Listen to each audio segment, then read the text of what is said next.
Hallelujah. Glory.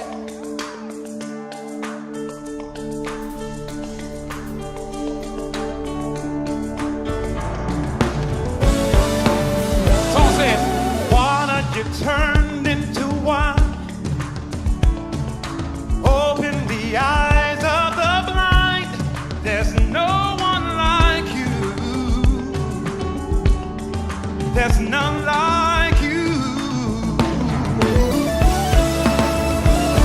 And into the darkness you shine.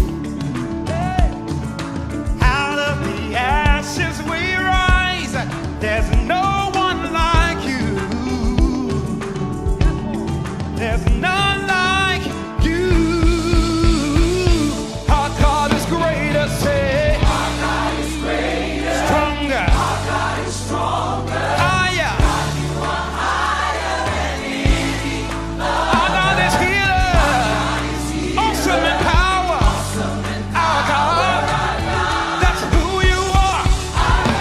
Our God is greater, say. Our God is greater. Stronger. Our God is stronger. God, you are higher. Than any. Our God is a healer. He's awesome in power. That's who you are.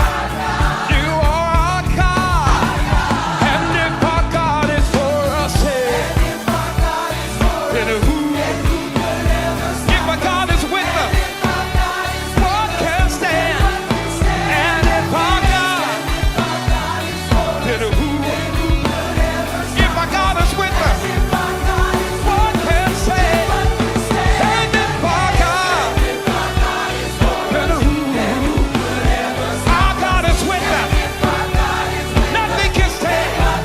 And if our God, hey, if our God is with us, what can stand?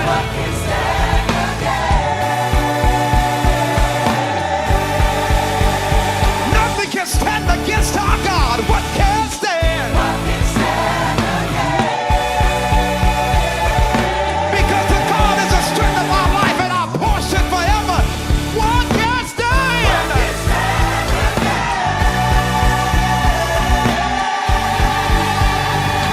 Well, if you believe that your God is strong and mighty, open your mouth and give him praise. Hey. Oh. Come on. Open your mouth and give him praise today. He's worthy. He's worthy. We sing this song here, you know what it says. There's no God like Jehovah. There's no God like Jehovah. There's no God like Jehovah.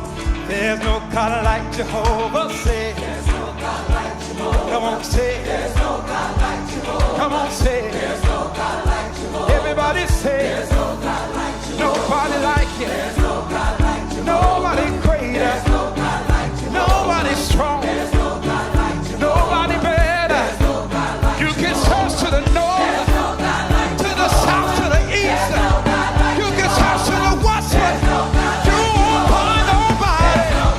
There's no God like there's no God like there's no God like there's no God like there's no God like nobody like him. I declare nobody, nobody greater, nobody stronger, nobody like him. Give him praise.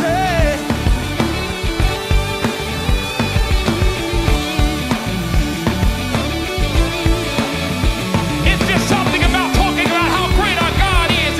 It makes what our situations, they make it seem so small because our God is so great. How great is our God? Sing with me, how great is our God? And all will see how great is our God. Yeah. Right here, you're the name. You're the name. You're the name above all names. You are worthy of our praise. You are worthy of our praise. And my heart will sing. My heart will sing how great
Thank you for tuning in tonight. Listen, you are in for a treat. Tonight we have a special presentation. We're going to talk to some of our families who have children who are winning with autism. They are winning on the spectrum. I want you to hear their heart. I want you to feel their passion. And then I want you to bombard heaven with prayers for them because they are our families. And we're going to change the stigma. We're going to change the stereotype because God's greatest gifts sometimes come in the smallest packages. And our children are gifts from God. Hear their heart, hear my heart, because we all support those who are winning on the spectrum. Here we go.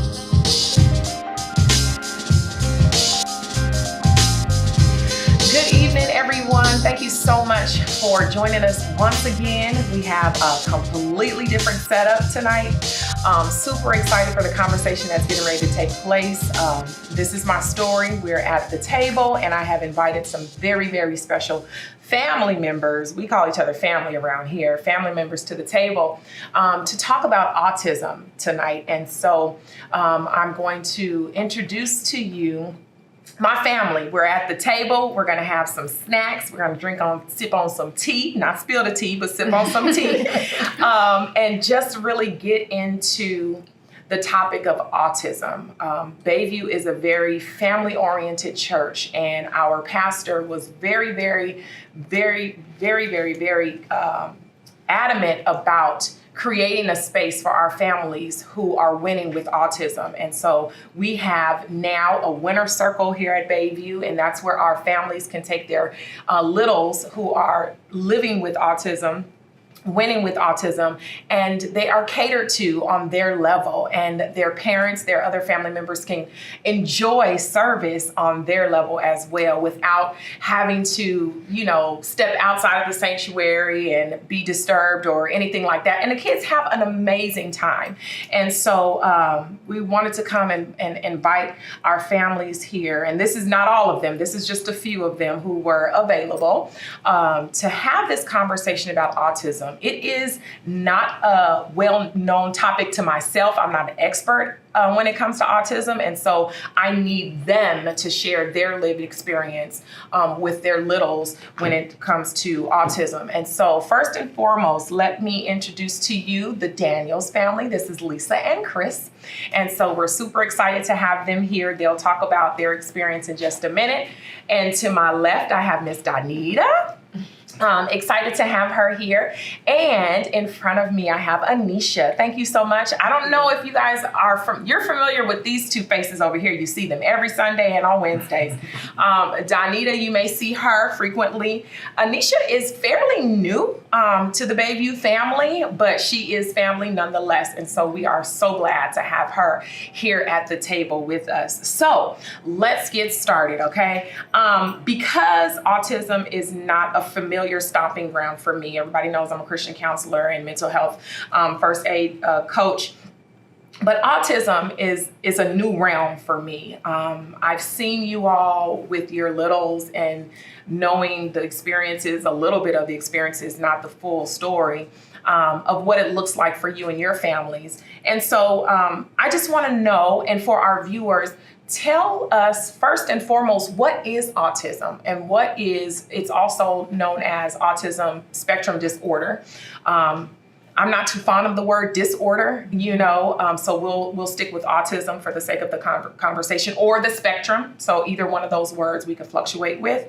But who would like to share with us, first of all, tell us about your littles and how old they are and what it looks like in your homes in regards to autism. Anybody can start. Anybody. Go ahead, Lisa. Lisa and Chris. Our little one, our youngest, Justice, she is, so we have to remember, because she's so high functioning, that, we got to take our time with her. Absolutely. So that's what it's like with us. Absolutely.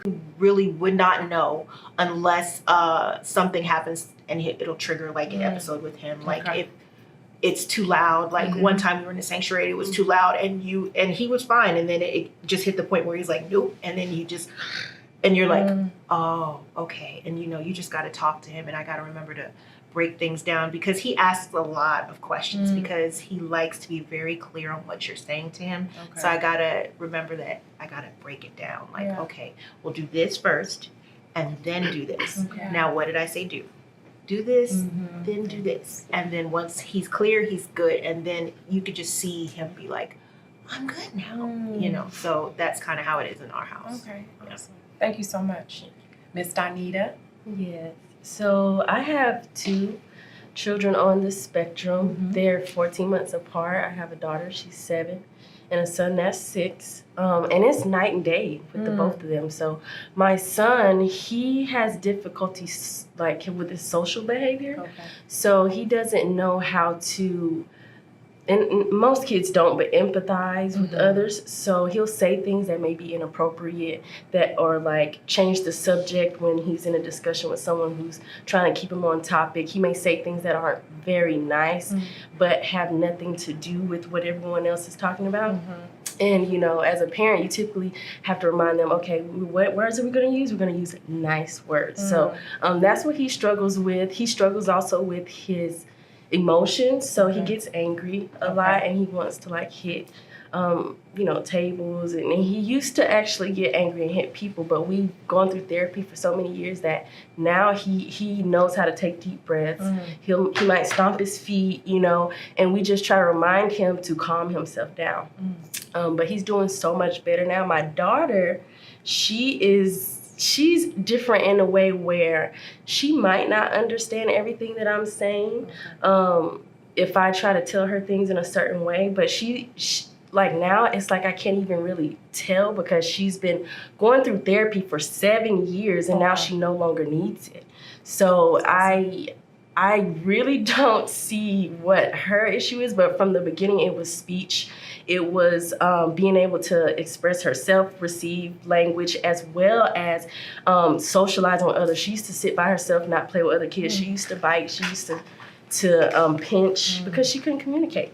But going through therapy for 7 years, she has grown out of that, and she's just gone. She's going to 2nd grade, and my son, I know he's gonna do it too. So Yeah, absolutely. That's beautiful.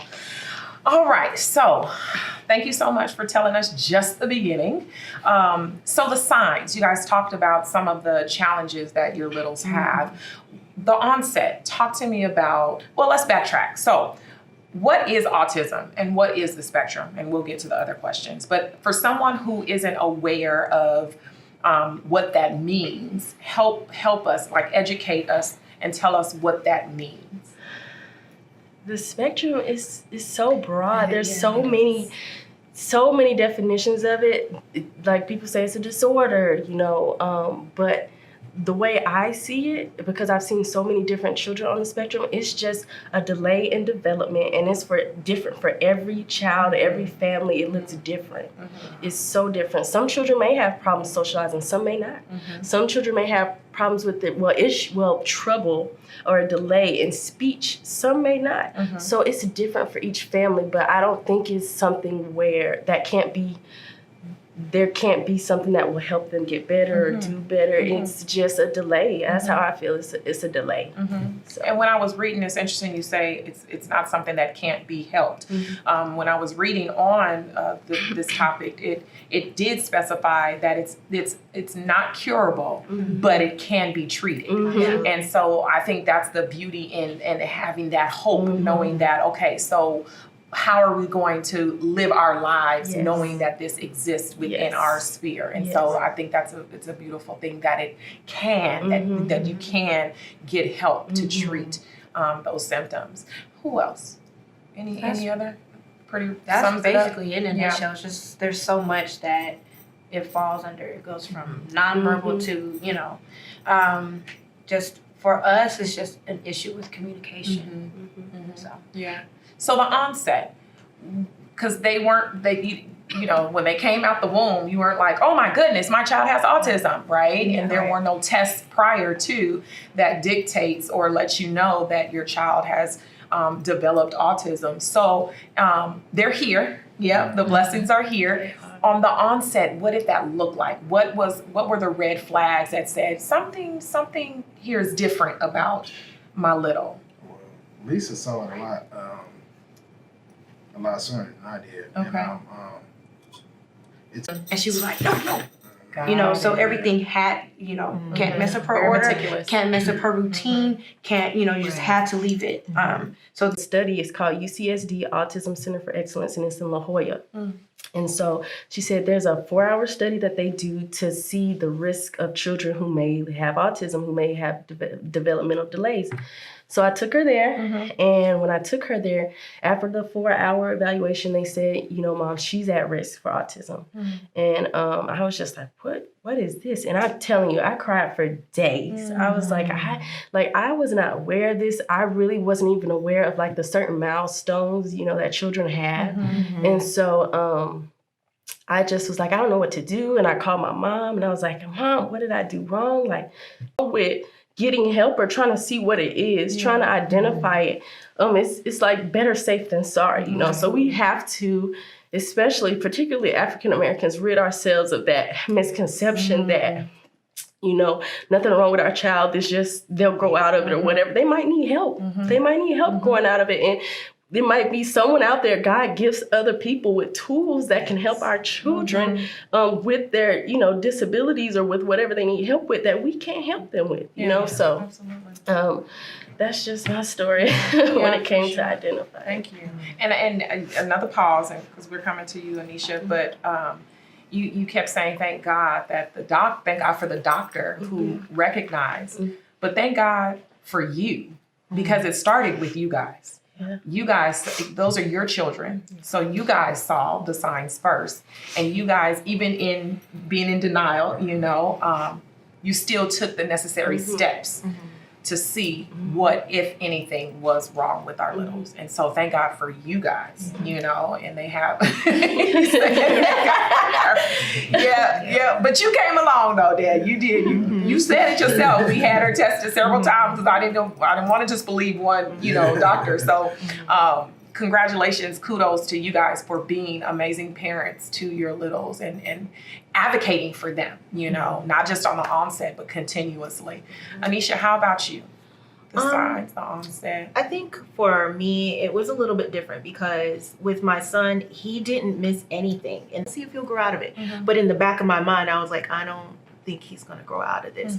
So it was about another 6 months, and this stuff kept happening. We changed daycares about 5 times because he couldn't do it. Like he looks like they do. right? Definitely. And so when you say it, they're like, oh, Definitely. I'm so sorry. And I'm like, it's not the best okay. thing. He's not dying. Right. You know, and I just, bad. right. And I've had people Yeah. literally in public come up to me if he's having a meltdown and be like, you want my belt? And I'm You like, want well, mine? and I've had to catch myself like, ooh, I Yes. love the Lord. No problem, Okay, hold on. Marjorie. Right. He's fine. I will. At all. I have this. He's fine. Thank you. Yeah. You know, because people don't understand. They understand. really They don't don't. get it. And some people do say things out of ignorance, and that's Absolutely. hurtful. Yeah. And then for him to hear it, Right. and then that just takes him different to a whole nother level because he just heard somebody say something about a belt. No, and then I'm just like, no, it's okay. Yeah. And understanding that I am not just his mom, I'm his advocate. I am his everything. Like I am the constant because like Lisa was saying, he has a routine. Yeah. And the consistent part of his routine is mommy. Yeah. Mommy is there when he wakes up, mommy is there when he goes to bed, mommy is there when he's sick and everything else. So when we get this routine going, mommy's the constant. And so when other people try to say other things or try to say, well, maybe not. No, yes, we're going to do this. And one thing that also was important to me was his IEP once he got into school. Yeah. Because that's big, because there's a lot of things that if you don't sit there and tell them this needs to be Right. in it, Right. they won't Well, do they it. will not. They won't do it. And they have actual obligations to do a whole lot of things that they won't tell you Absolutely. that they're supposed to do. Yeah. But you have to know, and that's like me, I did a lot of research once I found out like what can I get in his IEP, what kind of services can he get at school, because they at first, like we went through 2 different schools, and the first school wasn't really doing anything. And I will say that also, like my son, he's very in tune with people's vibes and energy. So the psychologist at the first school, he would not cooperate whatsoever. And I'm like, why aren't you cooperating? But once I sat with her, I realized why he wasn't cooperating. She was not. She didn't mix well. Not at Yeah. all. Not at all. You know. Yeah. So once we got that in place, it was a whole lot better. Like where he's at now, everything he needs is in place. They go out of their way for him. And that is something that I feel is really important to realize, that you have to have a team. Absolutely. Like it's not just you gotta have a team. Yeah. And it was hard at first for me to find, because I was like, I don't have any family here, so it's literally just me and him. And it was hard to find a team, people who understood and people who wanted to like come alongside and be like, we're gonna do this. Not just you're gonna do this, we're gonna do this. And so like even now, like I didn't even realize Danita had 2 kids on the spectrum until we started talking. I was like, dude, come on. And then Lisa told me, I was like, okay, Lord. Thank you. Okay. Yes. Because that's what drew me here was Nisha Hernandez. Shout out to you, Nisha.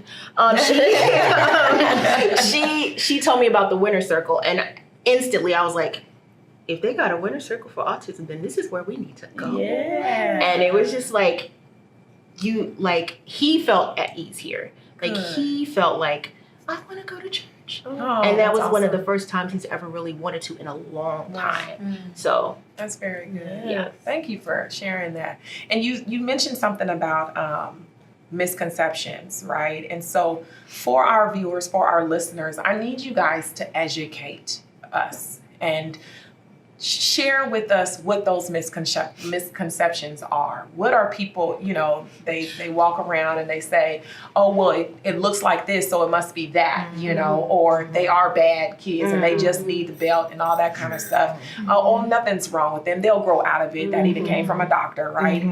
A medical professional. And so what are some of these misconceptions that we need to just help people be less ignorant about, when it comes to autism? Help us with that. It's not only, autism is not just nonverbal, people that just walk around and they just vocalize loudly and, they're just spastic and stuff. It's not that at all. My child also can't deal with loud noises, especially sudden loud noises. So like we were in a church one time and the dude came to me and was like, you gotta get her out of here. And let's just say, thank God that the offering music was playing, because I had a few words, not 4-letter words, but I had a few words to share with him telling me that I need to get my daughter out of here. Out of the church. And so they just think that the children are bad because they don't know how to express. They're overstimulated and they don't know how to express. Like, I need help. This is too much. Right. So they say they're bad and they just need a whooping or they need to be on timeout. Yeah. That's the biggest one for me. Yeah. People say they're out. do things in the world. It's not the end of the world, and you don't have to feel sorry for my child. Please do not feel sorry. And don't treat him like he's a charity case. He is not a charity case. Okay? Treat him like he is a little boy, because he is a little boy. Now, you can't, there are certain things he can't deal with, like loud noises, babies crying. It's the pitch. He can't, that pitch it doesn't sit well with him. So he doesn't like it. Things like that. And like Chris was saying, do not make the comments, because I am still new into Christianity. And so that's real. Like, I'm not even gonna lie to you. I am born in it. Right? I am still new to it. And definitely don't take it upon yourself to discipline my child. That part right there. And say it louder for the folks in the back, because if I see him reach your hand anywhere near my child, that's a I'm problem. gonna move him out the way, and we gon' we gonna have a problem. Yeah. Like I don't. But what I do appreciate, I will say, what I do appreciate is there are people who do kind of get it and they see it, and I will get it's okay, Mom. I understand. Or they'll whisper like, hey, let me help you get over here, and things like that. And that's the part where I'm like, you know what? Thank you. That's beautiful. Because questions, I don't mind answering questions. And I think that people get scared to ask questions, and I get it, because some people get offended, but ask questions first. Yeah, absolutely. Or at least just say, do you need some help? That's good. Yeah. That's good. That's it. Has anybody asked you, after you tell them that your child is on the spectrum, or has anybody said, "Oh, they're so smart though"? Yes. They think that autism means you're not smart, and I'm like, that is they're geniuses. That's what they are. They're geniuses. right.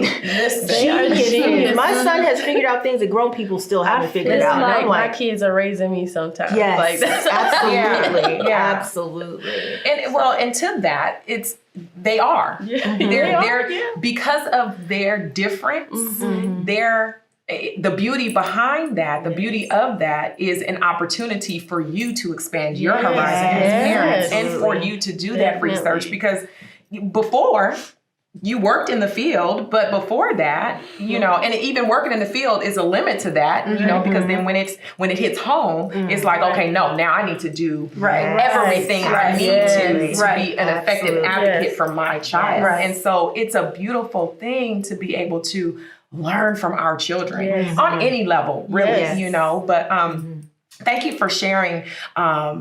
And we're going to talk about those resources and all those things. Next steps. So, and some of you alluded to it earlier, but once you found out, we see the signs, we're going to take them to the doctor. It's now diagnosed. Now, what did we do? What was the next thing we did? Therapy 5 days a week, probably about 4 hours out of the day, traveling back and forth. It was a lot. It was absolutely a lot. But it's great. Like you said, we learned as parents, like, cause I was married at the time. And so we learned, like, our parent training, we learned our child, like things that we didn't know, certain things that may trigger them. We learned how to help them be better. And so you kind of get on board, like, okay, they need these services. This is what I'm gonna do so they can be the best. Then once you start seeing the changes, seeing them like meet those milestones, you're like, oh, okay, let's just keep going. Let's keep going. And it's just, and this is another thing I want to like stress is parents, like, we have to accept our children for where they're at. Yeah, exactly. Because sometimes we just put such high expectations on our kids, like even if they're not speaking, we'll be like, oh, well, my child's not speaking. And we might compare them to another friend's child and be like, oh, their child's speaking and they said their child starts speaking at 4. Well, your child is not. You got to accept them for where they're at. Keep doing the services. And I will be honest, some children may not ever speak, but there's other things that they have trouble in that they will overcome. And you have to acknowledge that and accept it and reward them and encourage them to keep going, because just as we're exhausted and we're tired of the appointments and going, they are too. Yeah. Their little minds are just filled with so much stuff that they're trying to decipher and trying to live out, So I could imagine, like, how exhausted or how stressful it could be for them, So, but just that journey of it was worth it to go through all the counseling, go through all the, even for me, talking to a professional about what's going on and them training me, like, well, if he does this, try this, and the plans, they never stay the same. It's ever changing. So you have to be on board to whatever changes you need to make for your child. You have to be on board, because it's not going to be the same the whole way through. And I guess it shouldn't be, because they're ever evolving, and developing. So you have to accept that and be on it with them. Yeah, so that's good. How about you? Good. What was the question? You got so much. Yeah, and this is rich conversation, and I appreciate you guys. So the next steps. So she's diagnosed, and now what do we do next? She went to speech therapy. We got the referral, and she was actually old enough to go through the school system to get speech therapy. So we took her to the school once a week to have, and she was there with a couple of other children. It was like 5. So I was glad about that, but yeah, it was not ABA immediately. It was a couple of other different therapies that I would do with him, because he was still a little young, so he couldn't go through the school system just yet.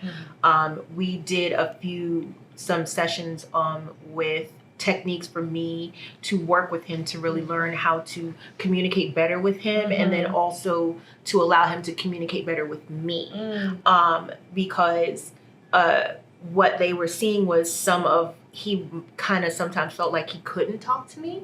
And then he didn't know what he wanted to say all the time. He didn't know how to say it. So we went through therapy for that. And then there was also a lot of parent sessions because I was like, I need as much help as possible because it was just me. Like it was literally just me. So I'm like, as much help as you can give me, please tell me how to do this, how to navigate this, what this is supposed to look like. And I am so thankful that they just gave us a whole lot of resources in that regards. He's just now starting ABA. He just started a few months ago because it was a process to actually get him through ABA, finding a provider and then getting him into that. Like he's actually doing that right now. But ABA has been a game changer, really, with getting him, and just because he had a really huge problem, like they were saying with tantrums, like, and he just self-soothing was not a thing. It's what is that? He knew nothing about it. The minute an emotion hit him, it was out. You knew if he was mad, you're going to know the minute he's mad. Like if he's upset about something, you're going to know the minute he's upset about something. But it's helped him to understand different regulations. And also, once we got that started in school, he has occupational therapy in school. He has an RSP teacher in school. So that also helps him with de-escalation processes. So he doesn't get to the tantrum part. And if he does get to the tantrum part, how to bring himself back down, because he just, you would see where there's a point of no return, like I like to call it. When it hits the point of no return, it's either let him have it out and you got to back up and let him have it out.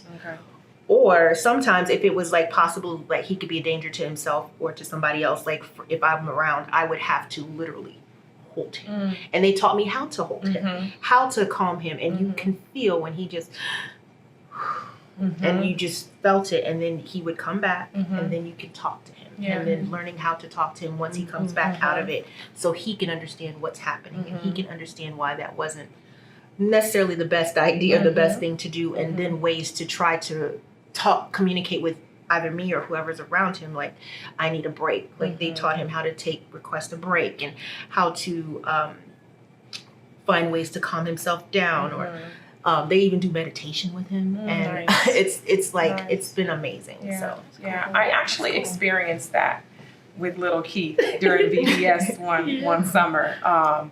Because you were working, so there was no way we were trying to find you. And that was one of the times I happened to be on campus, because y'all know I disappeared during VBS. But I was here. I think the adults were having VBS during that time. And so I think it was that one of those summers.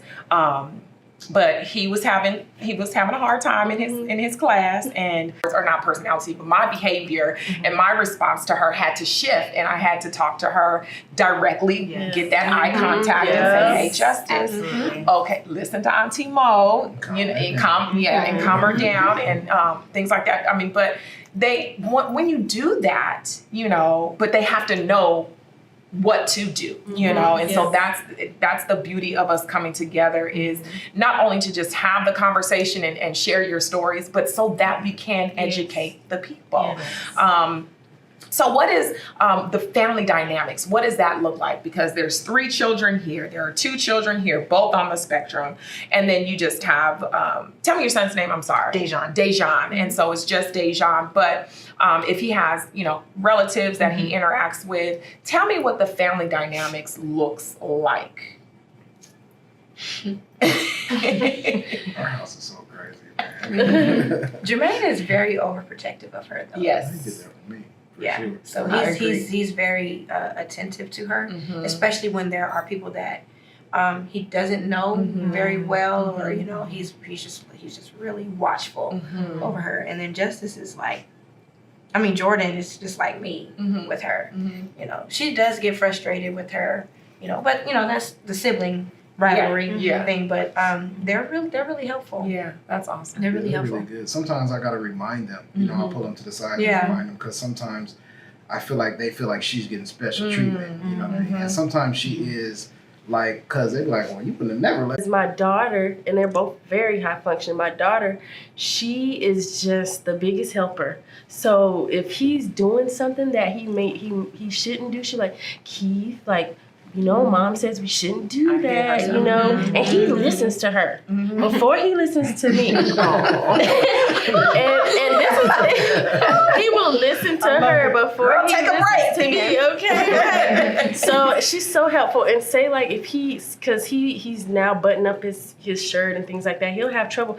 And she just knows to just go and do this, because they each have counseling, they had counseling at the same time, and they would have to interact with one another to help each other, and so they kind of went through this together, So Kamari no longer needs services, and Keith still does, but she's even there to help, like if he needs help with, being social or whatever, and learning how to take turns and learning how to say nice things, and like if don't let him lose, he'll be mad. He gonna be so mad. But it's like the world is over if he loses. He's like, you should have lost. And so we're trying to teach him to be like, we're trying to teach him to say, good game, So she's like, Keith, what do we need to say? And he's like, good game, So Good game. I think it's a blessing. So before, when they were younger and I was just going through it, just, kind of by myself, I was just like, God, this is so much. This is a lot. But now it's like, God, I see, you gifted me with these kids. They are amazing. And they're amazing with each other. They love each other. They support each other. And I just, oh my gosh, every day I just think about just how great God is and how I've been able to see them go along this journey together. And when I first was afraid and I was sad and I was scared, and this journey has made me, trust God so much more for what he will do, because he will do it. He will show you, So, yeah. Well, that leads me right to my next question, because all four of you guys are deep in the faith. I know where your heart is. Y'all chase after God. Y'all love him. You will worship him until Jesus comes back to get us. Yeah. How has your faith played a part in this journey? Yep. Go ahead and get them. All right. I guess I'll start this one. Okay. All right. So, like I mentioned earlier casually, I am kind of new to this walk because I wasn't raised in church at all. So I had really just kind of got my feet wet with Christianity when I got pregnant with him. So I'm still was kind of like learning everything. So once I think you should just trust Jesus. And when I tell you, I'm like, you're right. And he'll give me the biggest hug, like, just trust Jesus and it's okay. And then he'll just go back to playing, go back to playing. And it's things like that. Like he does it all the time. He loves to worship. He loves to worship. Even when we're in the sanctuary, he would, before COVID and everything, he would be sitting by me and he'd be like, get on up. Let's worship. And I'm like, you're right. Let's get on up and let's worship. And he will be up there worshiping. And he just, like, he has so much wisdom in him. And you don't always understand that these little children, you think they're not paying attention. They're paying attention. Absolutely. They are paying attention. And they know, like, they have, it's in them. Holy Spirit resides in them. Like, people, sometimes I think people don't understand that Holy Spirit resides in little kids just like it resides in us. And he has so much. And even in times when I felt like it was just impossible, like, how are we going to make this work? We, like, when we were going through the daycare struggle, we were at the last daycare. We was like, he's got 5 days. I'm going to give you 5 days to find him somewhere else to go. And I'm like, Lord, I don't know where he's going to go. And I have to work. I don't have no sister or brother here that I can. And I was crying. I could not stop. And I didn't want him to see it. And I would just cry. He would go to sleep and I would just cry like, Lord, I don't know what I'm going to do. And when I tell you he's a midnight hour God, midnight hour, 11:59, here he comes. I got a text message from one of my friends who's like, hey, I could keep him until you can find him a place to go. We couldn't find a church home where we felt like we belong there. And we felt like we could be there. Like the last place we went, when they found out he had autism, they treated him like, I don't think he should be in kids' church. You know, like accepting what this is, you know. And like honestly, it was like it reverted. I don't want to bring it to myself, but like because I talked to my wife about it. I was like, when I was young, probably if I would have got asking her these general questions and that she don't understand, but if you call me in there, I can get her to, you know what I mean? I can get her to answer it, you know what I mean? So that's where my dilemma be coming from. Is like turning her into kids, like, you know, so she goes outside to play now. I just went off on some kids in my complex 2 days ago, like told them to tell their parents to come to my house. You know, because like I said, I don't wear it on my sleeve. Right. You know what I mean? So if I don't tell you, and if we don't tell you, you won't know. Right. But also now she's trying to go outside and play now, and I see kids making fun of her. Yeah. You know what I mean? That whole thing, and then trying to get her to interact with them properly and not throw tantrums, like just trying to integrate her into regular life. That's where I guess my faith personally is being tested, is turning her over to the real world, because the world, you know how we all know how it's tough out here. You know what I mean? Like, especially if you can't communicate well. Right. You know what I mean? Like she can't. So if my faith has been tested, it's been just turn my, like when I got to drop her off at school, I'm like, I'm the dad, I'm watching her go to class. Like, you know what I mean? Like I'm watching her, you better not, you know what I mean? Say nothing to my daughter. Right. You know, so that's the kind of stuff that my faith is being tested in. Live in your strength, not your weakness. That's beautiful. So That's beautiful. Thank you so much. Thank you. Johnny. I agree with Lisa. Like this journey has taught me definitely to trust God, to be patient, patient on God's time, and like His timetable is completely different than ours. And so I really, when I started this journey with my kids, I was not in the church. I probably went to church twice in like the time I've lived here, and I've been here 8 years. And so when this happened with my kids, I was like, well, I do know that I'm supposed to pray, so let me pray, you know, and I just kept doing it. Even though I didn't really have a relationship like I do now with Christ, I just kept saying, well, I know I need to pray. So, you know, I prayed before for God to get me out of situations, so I'm going to pray for this more than anything. I'm going to just keep praying. I don't know exactly what's going to happen, but I'm going to pray. And just once I came to Bayview and my relationship with Christ really just, it all came together and solidified. Like that's when I really start seeing like the changes in them, the things that He was bringing out of them, and the gift in having them and accepting them for where they're at and where they're going. And so it taught me to really trust Him, and just seeing what He's done with my daughter, and especially with my son. Even though my daughter, she had difficulties and things, the psychologist was like, Mom, by the time she's 4, she's good to go. And that's where I saw things like take off with her. She was 4.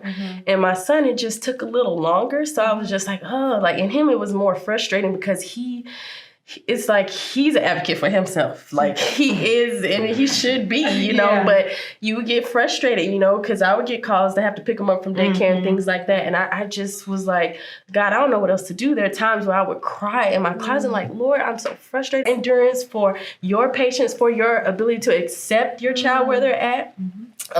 Cry to God. Tell Him how you're frustrated. Tell Him how you're sad. Tell Him what you're going through, because it's a daily struggle. Some days will be great, and some days will be really hard, and you'll just want to just cry because you're like, I don't know what else to do. But stay on that journey, because God will give you strength. He will give you the wisdom. Ask Him for the wisdom. Ask Him for the guidance. And then pray for your child, because they need strength. They need endurance. They need wisdom. They need, you know, help with their development. Pray for that continuous, you know, that growth for them, for their rest as well. And then 3, pray for the people that God brings into your life to help you with your children. That's the physicians, that's the family, friends, church members, that is therapists. Pray for them, because God gifted those people to come and help you. And so pray that He brings the right people who can help your children, and for their strength, for their rest, because some of them, they get burnt out too. And so we have to pray for that. And so I think it's so important, and just to pray for those who had that misconception, that they can rid themselves of that misconception, that they'll be able to accept children and not speak before thinking what could possibly going on with this child, you know. And I feel like if we're able to do that, it will help families who are struggling and who are winning with autism, and help, you know, just us be better people, be better to one another, and better accepting. And one thing that I want to point out that I think about too is nothing wrong with getting help. And this is something that stays in my mind, and I probably shouldn't think about this, but I think about my son and how he has, you know, difficulties with his emotions, and, you know, trying to communicate those emotions properly. grateful enough, and that it doesn't feel good either way, Right. you know? Right. And it's the same thing with our children, especially me. I wanted children so badly, and God gave me who He gave me. and because he could trust me with them. And it took me a minute to, to get there. Like, he gave me these children because he could trust me with them and with their particular skill set and just all the gifts and quirks that they have, because I'm equipped to deal with them. We are equipped to deal with the children that God has given us. Yes. We are equipped. Yes. If we were not, we would not have them, and they would be with someone else. Right. So we are equipped, and that's just one thing I just want parents to know. You didn't do nothing wrong. Right. You have the skill set and the love and the adoration and everything that this particular child needs. Not nobody else. You have it. Right. Yeah. God trusted you with that child. His special gift. Yes, I feel like the same. I'm gonna piggyback on what you said. Sometimes it's a test for us. Remember that movie we had watched? I want to say it was Rocky. One of them when he said Creed. Was it Creed? I don't remember the exact quote, but it's basically saying like, I'm gonna say my daughter, she doesn't feel sorry for herself. So why are you feeling sorry for her? Right. That's You know what I mean? Like, and that was that hit us both. It was like, wow, you know what I mean? Like, she's happy. Yeah. She's fine. Yeah. She feels like everybody her friend. Yeah. Right. Yes. So I've been trying to tell her, no, that's That's not not your friend. That's your friend. You know what I mean? I'm out there and I'm the one that's like trying to, she's just happy with everything. She's enjoying her life. You know, and sometimes we, I'm gonna say me, I'll put it on her, you know what I mean? Like, and she's like, she's fine, you know what I mean? So sometimes it's like backing off of my pride and what I'm expecting her to be and how to act, and you know what I mean? And just letting her be how she wants to be. Like, she'll be fine, you know, she better be fine. Right. You know what I mean? But Yeah. like, she'll be okay, you know? Absolutely. And so, That's good. And So fight good. for your children to be integrated in Yes. class. Big.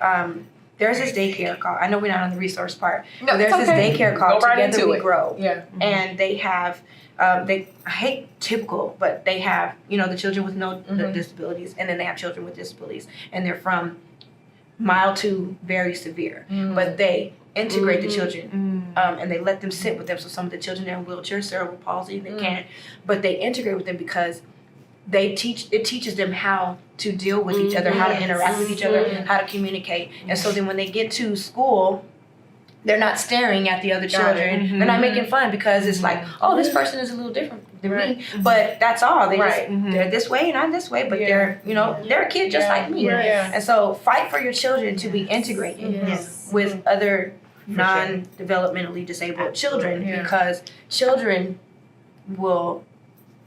are nicer when they understand. Yeah, and that's good. And we are going to go right into sharing resources. What resources have helped you all so far during your journey? And repeat, because I might have over talked to you, repeat the one you just mentioned. Oh, the daycare is called Together We Grow. Together We Grow. Okay, very good. What other resources do you guys have to share with? San Diego Regional Center. That's so just the biggest right there. They all kinds of therapies, and it's from 0 to 3, but then they also have it for adults as well. You know, so it's like it's a great resource. And so also the Exceptional Family Member Program for military families. They give you free respite care. Like if you need to go take a break, they offer that. Yeah, and so yes, right. And then too, they ought to. Right. And for families who don't quite know if there may be something wrong with their child, they can always go to UCSD Autism Center for Excellence. It's a free study. Okay. It's 4 hours long, and it's in La Jolla. They can call to set up an appointment, and they will thoroughly assess your child and let your child know the areas that they need help in. And that's what got us to the SDRC for all those services. And then your physician, some physicians won't recognize it, but I feel like if you see something, go to your physician and tell your physician so they can, give a referral. And if your physician is one of those people like, oh, no, I don't. Get a second opinion. Yes, get a second opinion. Okay. Get a second opinion because Lisa was saying, we are advocates for our children, and that's till the day we die. Yes. To the day we die, we're their advocates. And so for me, those were the resources. And then there's also another integrated center for children, Alexis Place, and it's by Reddy's Children. Okay. And they have children who have, that's where Kamari went, and it just did wonders for her. Wow. They have children who may be on the spectrum, who may be delayed, and then they're in the classroom with the typical children, and they teach them how to interact with one another, to communicate. Like, and it's a lot of kids, and it's just great for them. And I think, and I love Ready's Children. I just love them because they give like the best services, and they're just so for kids, so for the for children on the spectrum as well. So, if you could, I would say go to Ready's Children because they're awesome as well. So They are amazing. Very good. I think regional center is absolutely a big one. For me, also CARD, where my son gets his ABA therapy. It's the Center for Autism and Related Disorders. They have a whole wealth of information. It's not just ABA, like getting co-pays, other treatments you can get, how to pay for it. Because what you don't understand is that this stuff can be really expensive. Like the treatments and everything can be really expensive. And don't think you got to come out of pocket for everything because you don't. There's so many other ways to pay for it and ways to get covered, get it paid for your children that you wouldn't know unless you tap into it. So I definitely recommend CARD. Also, And that's CARD, C-A-R-D. C-A-R-D. Okay. Yes. And also, there's actually groups on Facebook that I've actually found helpful. Like, there's an Autism Speaks group, and also Autism Speaks. I really love Autism Speaks. They have so much going on. They have chapters here in San Diego. They always have things going on, information. Like, they had a whole book that they sent me where I could bring it to, my son was in kindergarten, for his kindergarten class, so they can read about it. And it related on their level to what it was and why this may be different with your friend, and how how he's not like you can still interact with him, and just how to deal with that on their level. And I found those things so helpful, just really to be able to explain without having to make it feel weird, if you will. So yeah, those were definite resources for me. And definitely look like I know everybody's not a fan of things on the internet, but there is so much there. If you just look. There is so much there. So and then Take yourself out of it and yeah. your child. Yes. Yeah, right. Absolutely. Yes. Please take yourself out. Right. Think about your. That was the mama that just came out of you. Right? Come on. It's like it would be like it's our due diligence. Like this is Absolutely. God said, look, I assigned you this gift. This is Exactly. yours. I love that. So who would I be if I said, well, I'm not gonna do that because I don't think nothing's Right. or I feel like, I feel like I'm gonna be overwhelmed. I feel like I'm gonna go, oh well, like this is your responsibility. Like who would I be if I didn't do all I could to make I'm like, and we're going to have a great day today because we are what are you? I'm a leader. I'm a helper. I'm responsible. Like we speak these things, and I keep speaking them over him. Even when he's asleep, I will speak it over him because I think that people really don't all understand truly that life and death is in the power of the tongue, and you have the power to speak life over your children. Because the same way you can speak life, saying what's wrong with you, negative, brings them down further, and they remember all of that stuff. So even in moments where you might get frustrated, and it's easy to do, I stop myself and I'm like, you know what? You are a leader. You are a helper, and that encourages and empowers him because then he's like, ooh, what can I do to help? What can I do to lead? And you can see it, and you just see it. So just always speak life over them. Always affirm them, because there's so much in this world that will try to say the opposite. There's so many people, even teachers, unfortunately, there are some teachers and other professionals who will say negative things to them. But if they know that they have a champion who said, nope, my mom said I'm a leader. Nope, my mom said I'm smart. Nope, my mom said I'm this. Nope, I am this. And when they know, then they can speak it over themselves. And it becomes routine, just like anything else in their routine. That's part of their routine. It's instilled in their heart. Those affirmations are so helpful. We've been having Justice do that lately. I want to say for like the past 2 months now. And when I first had her doing it, she'd be so mad. Listen, they don't feel like it all the time. She want to just do her thing, and I have to do that. She said, "What'd you say? Oh, you're just gonna make me do affirmations." I make me do affirmations for the rest of my life. I swear they think everything is for the rest of my You life. know what I mean? She said that, but then now what she said the other day? Like, no, what she said about the affirmations today? You said. Oh, shit. So she wants to play Roblox, and I don't let her play it because she gets in there chatting with people. I have She was a like- doing that too. And I'm going to share the affirmations. But she said, my affirmations is making me strong enough not to chat. I love that. I'm so happy you feel that way, but you're still not getting Roblox. But yeah, that was one of the resources I wanted to share. Because Chris had found some affirmations, and they were good, you know, but she got tired of them. And so I was looking for another one, and I saw a YouTube channel by us. A black lady. Yes. Okay, it's called Sands Academy, SANDZ. Now she has affirmations, and then she also has like kindergarten reading and all kind of stuff. But she loves those. She loves them. She loves them so much that we had a stack of paper plates, and she wrote affirmations on all of them. Oh, Yeah. She wrote an affirmation on all the paper plates. Come on. I kept it right. Nah. Oh no. Yeah, she wrote on the back of them because we still. Oh, y'all use them still. We used them. She wrote on the back of them. Okay. But she, Oh man, I love that. but it's and I think that also our children, they need to hear our dialect. Yes. You know, Yes. we have our own we have our own way that we speak. We have our own inflections we have, you know. And so I think that that's what she connected with because that lady sounds like mom, Relatable. or they sound like the people that they hear all the time. So I feel like that's why she connected to them. So Sands Academy, SANDZ. Okay, awesome. and then also when the pandemic hit, a routine changed, of course, so that was a little tough. Yes. So she started chewing on her shirt. Right. Oh. And so everything was just like, Yes. So I found this Chewy necklace on arctherapeutic.com. Okay. And this helped her to stop chewing on her shirts. And so eventually she didn't need it, but now school's over. And she's back to chewing on her shirt. So here we are again. Yeah. So, Right. but yeah, so it has her initial on there. You go in there and choose colors, all that, and she just wears it. And I don't know what it is, a stemming or what, but it helped her. Yeah. So you might want to explain what stemming is because some people might not know what that is.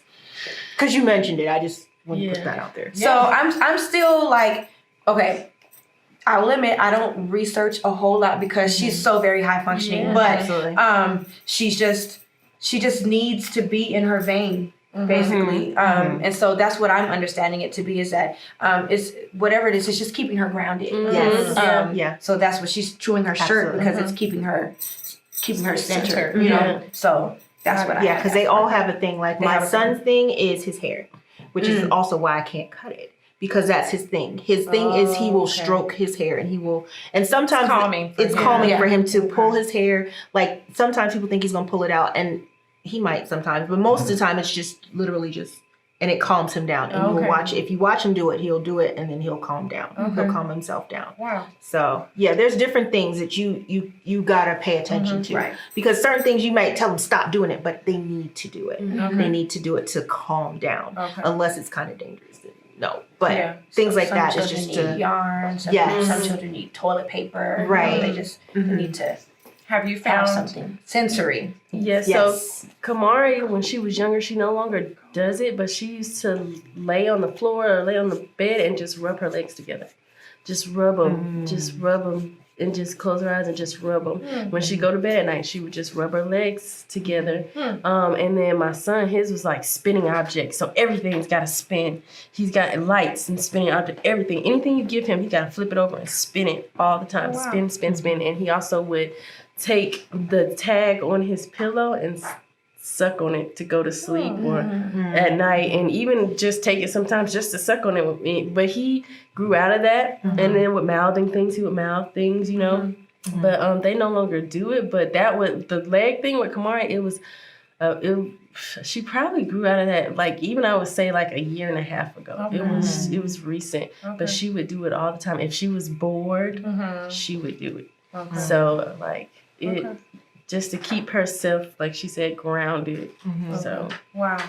Well, listen, this has been, I guess that alarm. Okay, I was gonna wonder if anybody was gonna say something. Yeah, I don't know what it is. Hopefully we should still be all right.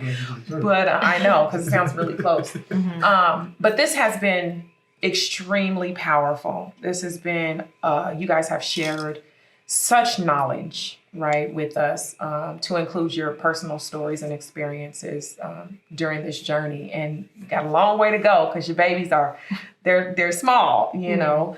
As we close, and I want to just say thank you so much, because this is a vulnerable space, and sometimes we have a hard time being vulnerable with our personal selves, and especially when it comes to our children. And so I thank you so much. I've said it before, but I thank you guys so much for accepting the invitation to come to the table to have this conversation. And as we close, speak to a parent or parents that are approaching what you have already been through. So they're seeing signs, they're seeing things are different, and they don't know what this is. They don't know what to do. They don't know how to respond. They don't know how to react. Maybe they have sought out physicians for diagnoses. They have been diagnosed, and now they're overwhelmed. You know, they're like, maybe they're blaming themselves. Maybe they're blaming God. Speak to our listeners, our viewers who need to be encouraged. What one word, not just one word, but what can you pour into our viewers, our listeners, coming from experience, speaking from one parent to another? Man, patience.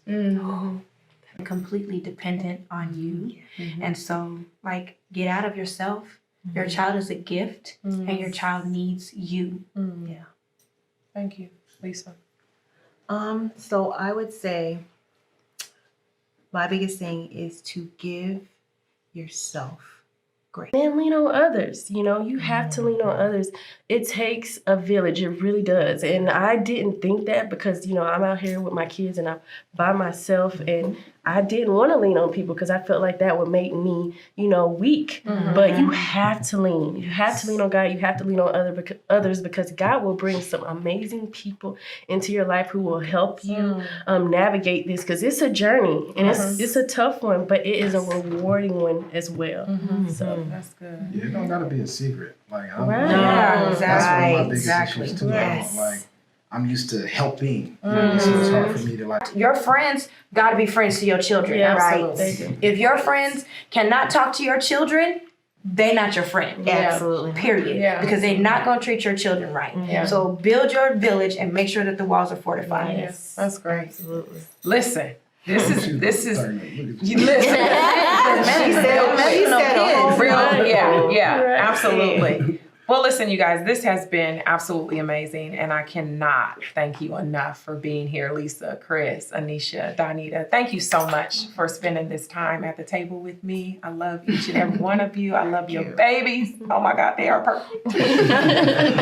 They are, and they are gifts. And so hopefully our listeners, our viewers hear your heart and will take what you guys have said and go further with it. This wouldn't be the last stop. This is just the beginning of their knowledge of autism and the spectrum will blossom and grow. And so hopefully the villages will also grow as well as a result of that. So thank you so much, you guys, for being here this evening. Appreciate you so much. Okay. Thank you for having me. Yes.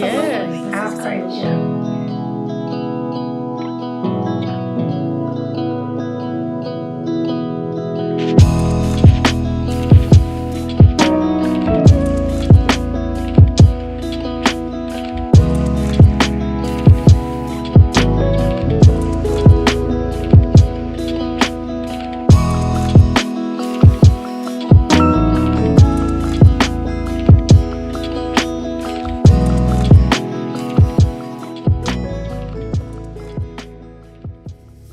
Blessed assurance,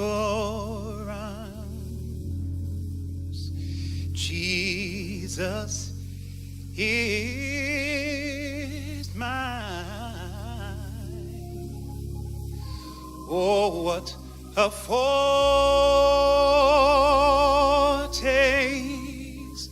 of glory divine. I'm an heir of salvation, and I've been purchased by God. I am born of his spirit. So glad I'm washed in his cleansing blood. Well, this is my story.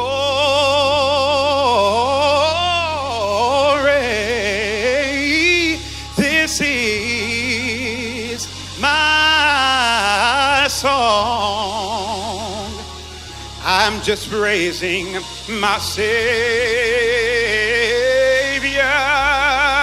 Oh, the day long. This is my story. Hey, this is my song. I'm just praising myself.